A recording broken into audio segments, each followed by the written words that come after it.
Maybe I should begin with what's happening in Chicago now. I'm sure that people here are aware that 50 public schools have been shut down.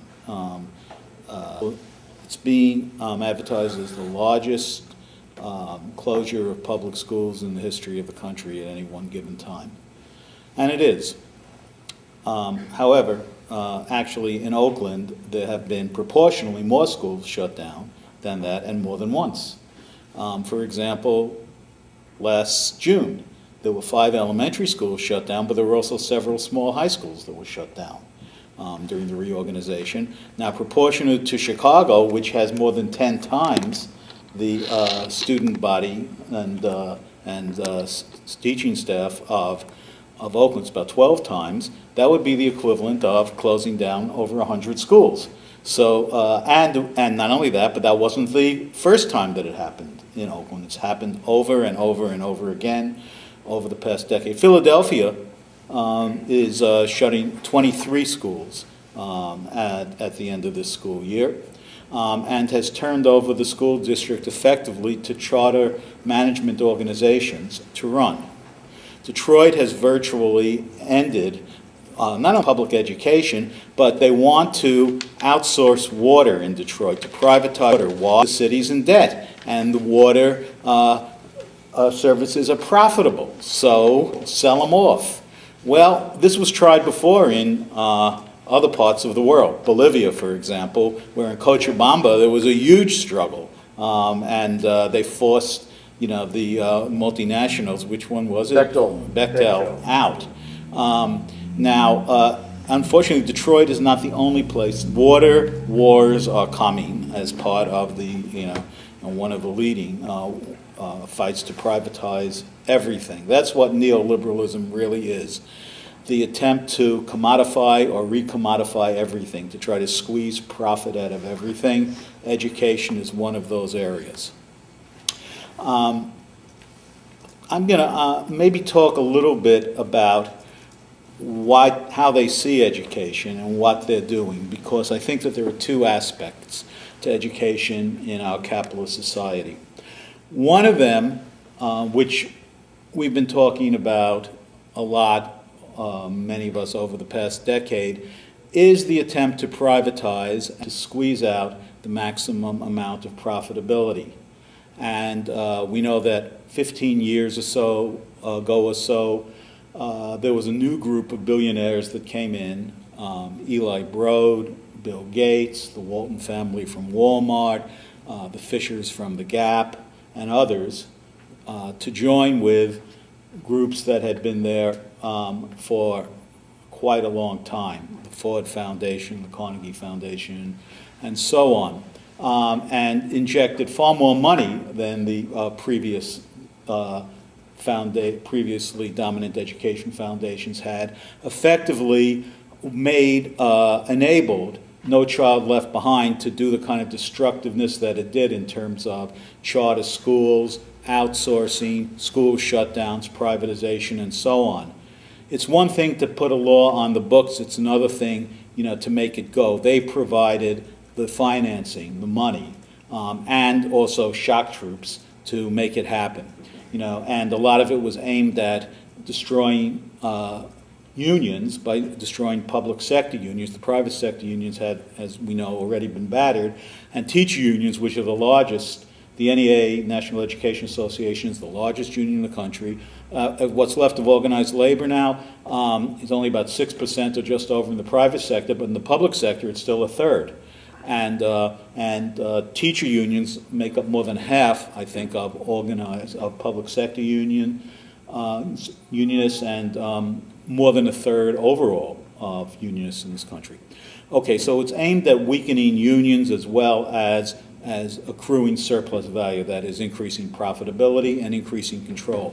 There's another aspect, I think, we should be talking about, which is, in general, I think the role of education in our society is to reproduce the divisions and the class inequality and the social inequality through not simply profitability, but through a method of indoctrination and focusing on the kind of rote learning, skill-based, narrow, and emphasis on obedience and so on.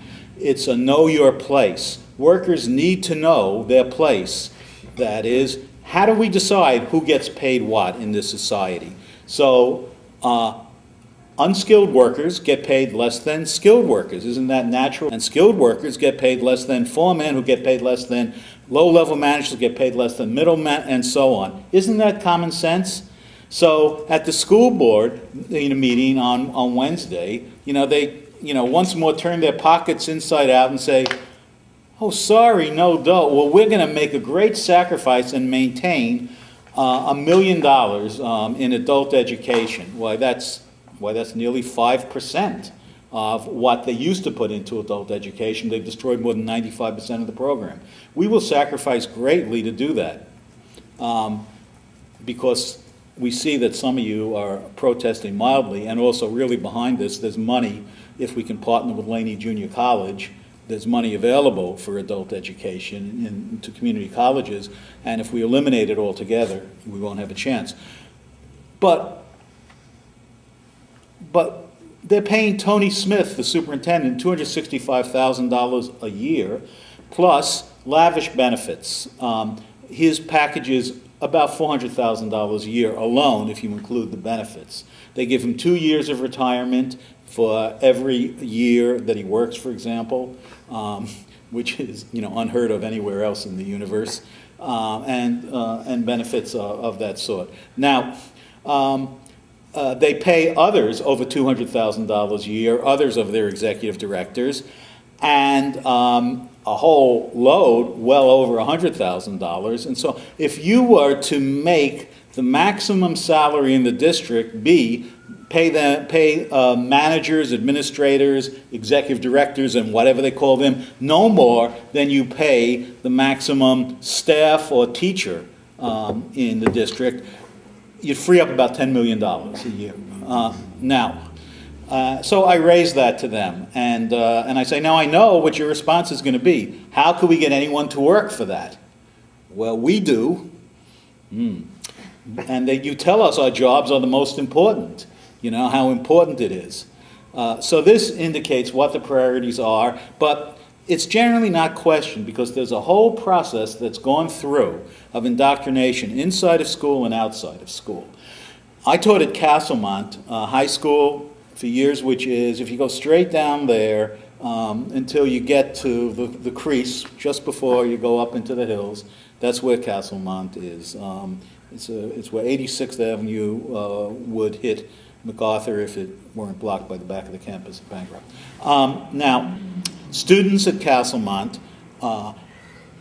know that if they don't play the game, they're consigned to an early death and or life in the streets, drugs, gangs, or coming back, going into the military with a good chance of coming back in a body bag, and maybe, if they're lucky, get a job flipping burgers in fast food.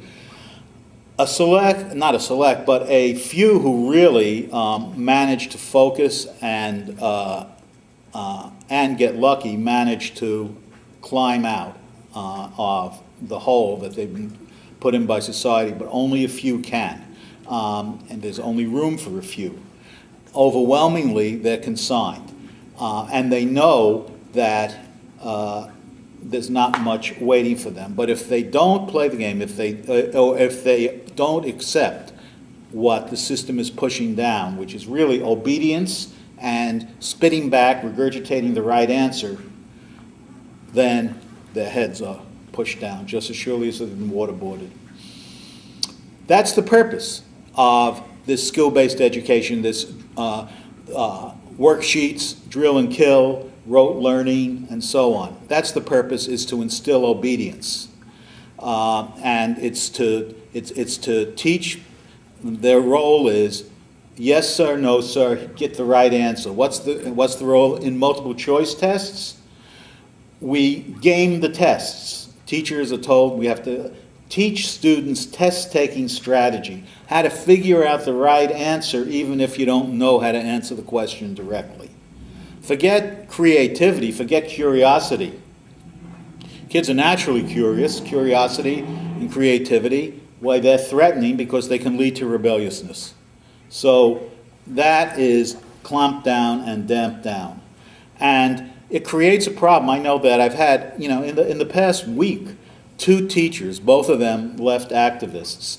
One from San Francisco and one in Oakland have either talked to me personally or sent me emails saying, what do you do in a situation where we know that if we don't help these kids through, that there's probably nothing waiting for them, not even any jobs. But we don't want to play this game of teaching the socialization and acceptance passively of this kind of a society and this kind of roles. And it's even worse now than it was because there's always been, a fair number of people considered disposable. But now it's much larger with deindustrialization and the globalization, the economic slide, and so on. There are far more that are considered marginal and disposable, and we have no need to even educate you at the skill levels which we were educating before. We have no need to train as many for a skilled workforce. So at Laney College, for example, the machine tools classes, some of you know Peter Brown, who's been active in the education resistance movement, they are getting overwhelming funding from corporations. They want to train a narrow number, of students to operate, these advanced machines, these advanced machine tools. But the overall, there's been a huge decline. 40% of manufacturing jobs, there was a decline of 40% in total manufacturing jobs in the U.S. over the past 30 years. They're estimating now, even with more manufacturing coming onshore after they've, smashed up the unions, that there'll still be, they say, only a slight decline. So I'm presenting this because I think this is a side of education that we all need to look at. What kind of education we want and what they're offering. So it's important to fight. It's important to fight for better schools. It's important to fight against what they're doing to students. It's important to fight against smashing unions and so on. We have to realize that defending public education is not adequate. We don't want to simply return to the status quo. The status quo was unacceptable. We have to transform the educational system. So at the same time as we fight to defend, we have to fight forward and we have to have a vision of what we want. And that vision has to be something in which the various stakeholders actively participate. I'm gonna keep talking for a while, but Joel has been a parent activist, and it's important that we recognize the importance of parent and community. In fact, for too long, teachers and teacher unions have been divided from parents and the community, especially since the 1968 struggle around the Ocean Hill Experimental District in Ocean Hill, Brownsville, Brooklyn, between the United Federation of Teachers and the community governing board there. That was a fairly well orchestrated, without getting into, should we support this side or that side, there was a lot of money going in from the Ford Foundation, and not just money, but advisors, Mario Fantini, who was the educational director of the Ford Foundation, was hands-on there. And in the aftermath, there were divisions, which has taken until really now for there to be what you might see a real opportunity of healing. Those divisions were exploited. Fantini and the Ford Foundation went into Manhattan junior high schools in the early 1970s with an explicit program run by running for the Economic Development Council of New York, which was essentially the sitting committee of the world bourgeoisie, the heads of Exxon, it was then Esso, AT&T, Metropolitan Life, New York Life, and so on. I still remember the names, William Ellinghouse, George Shinn, and so on. Their program was, the public sector is strangling the private sector. We have to cut spending in the public sector. Familiar? Austerity, right? Well, in the early 1970s, at the end of the post-war boom, they had a dry run for austerity in New York City, culminating in the forced bankruptcy of New York City with, Big Mac, the Municipal Assistance Corporation, and putting the city in the hands of the big banks and the person of Felix Rohatyn of the investment bank Lazard Freres, and the heads of Chase Manhattan, a bank, the Rockefellers, and Citigroup, Walter Wriston. The teams that went into the junior high schools in New York explicitly had the program saying, we're going to prove that larger class size and decreasing the amount of preparation time for teachers has no effect on student learning or achievement. Now, the head of that was Mario Fantini, the same Mario Fantini who had been meddling in Ocean Hill-Brownsville, who then became the dean of the School of Education, the University of Massachusetts Amherst, where he had every member of the community team, leading member, and the Chancellor of the Board of Education, Harvey Scribner, Rhodey McCoy, and so on, Wilton Galamison. They were all fellows in his program at the University of Massachusetts Amherst. Then he became the dean of the University of Chicago School of Education, where he attempted once more to implement the same kind of program there. Now, I don't want to go into details on this, but it's just an indication of how, they've been operating. In Chicago today, for the first time in decades, you've had a real mass pushback, the strongest pushback by any public sector union, leave-side teacher union, against austerity, with support from community and especially parents' organizations. Okay, I should stop bouncing my shoes, which are squeaking against the chair and getting recorded here.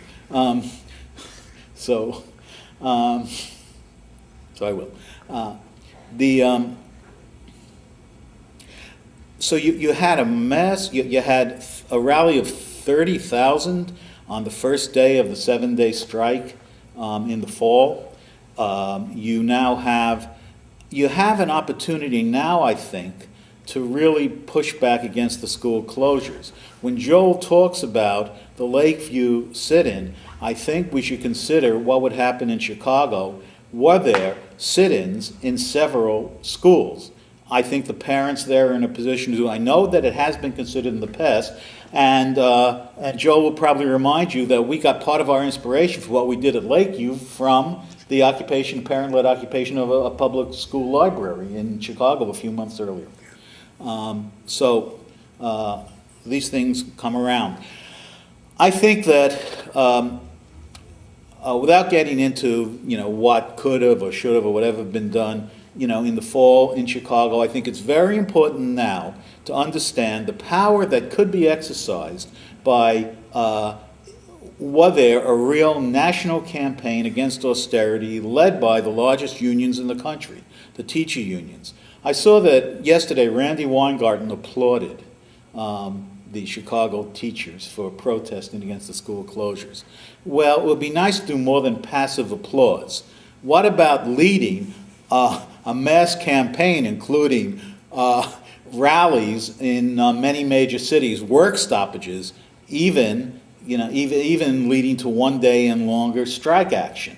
That could be done. I think it's essential that that kind of campaign be done. That's been essential for a while.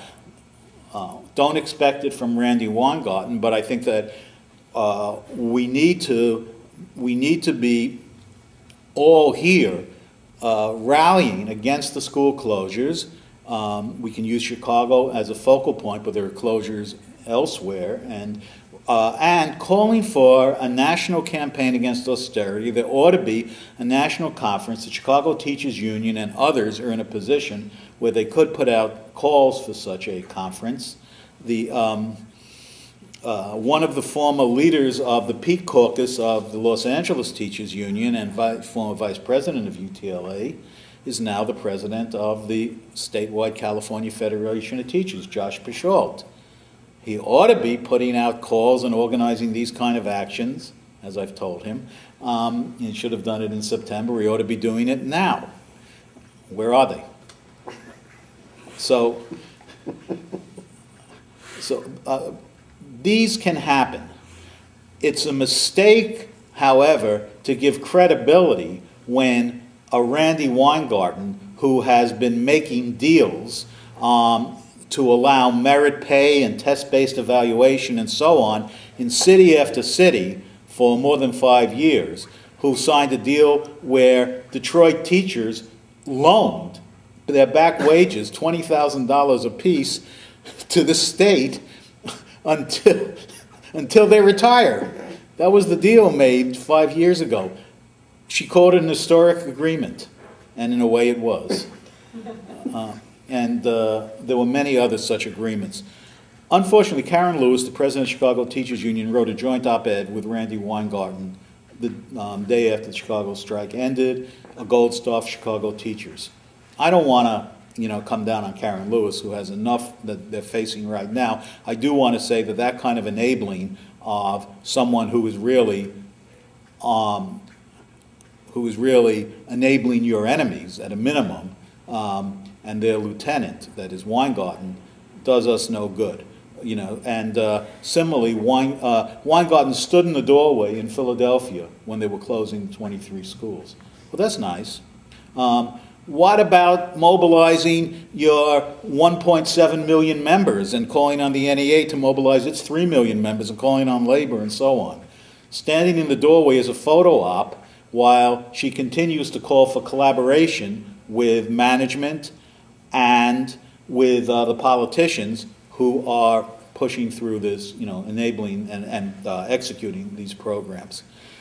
Likewise, the applause for Karen Lewis for speaking out against school closures. This is not going to stop, the privatization of education. That's going to require mass action.